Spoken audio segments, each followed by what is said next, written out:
if they leave Mbalula to run the way he's running, he will be president of the ANC because the man is running.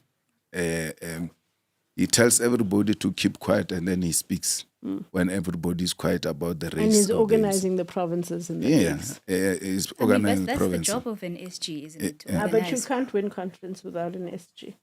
Yeah. So he will take over Mbalula, but he will have a difficulty with Paul Mashatini. He operates in a different strategy. Doesn't operate the way Mbalula operates. He operates in a much more sophisticated manner. And there are two people running. The rest are just talking. They're passing time. It's Paul and Mbalula. And if they're not going to stop how Mbalula organizes things, they must know he will take it. I mean, we could also see some sort of a unity slate forming, similar to what happened last year It's possible. in December. I Yeah, think it's possible. If there is a compromise slate, Paul will be president and Mbalula will be deputy president. Yeah. We're sitting here, we still don't know what was the revolutionary about taking that decision of going to MK. But people take individual decisions, and we ought to respect those decisions as the people. And we wish them well. If they are genuinely going to help our people, we can do with so many hands in helping our people. And we shouldn't be hard on them and say all manner of things. Yes, we get disappointed as people because we are people.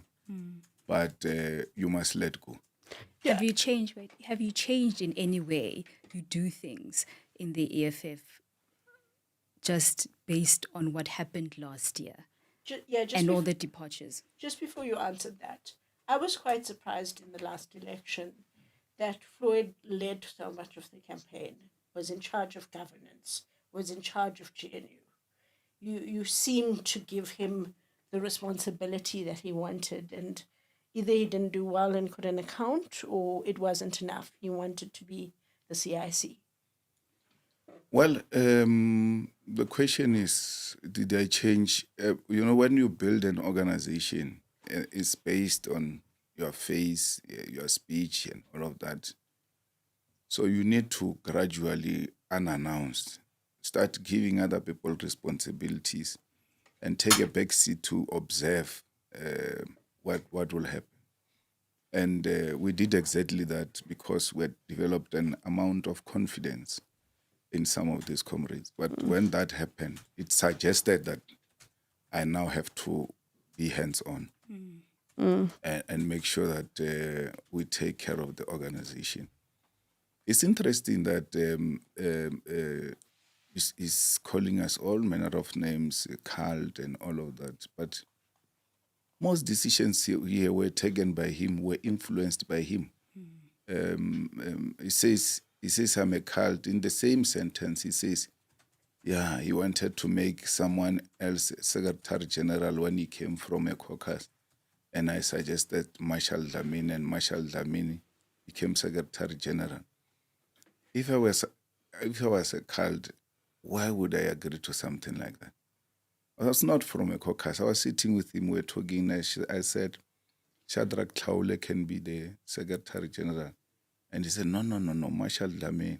And I said, I don't know why I didn't think about that name. And I immediately agreed. There was no quarrel about it. But he's a man who was doing everything because I'm a cult. But whatever suggestions that came forward, we are individuals. We make individual proposals. And most of the ideas he expressed in the EFF were accepted, were never met with resistance. So I don't know what got into their head. Maybe it's, again, fostering that idea of fragmenting a black vote, make sure EFF gets as little votes as possible and so many political parties, then the DA grows with the Freedom Front Plus and the IFP, and then they take over South Africa. But it is our duty as leaders to accept that from time to time people are going to insult you, especially the people you worked with, the people you are close with. People are destroyed by people who are close to them, not people from far. So you ought to accept that, but do not degenerate to their level.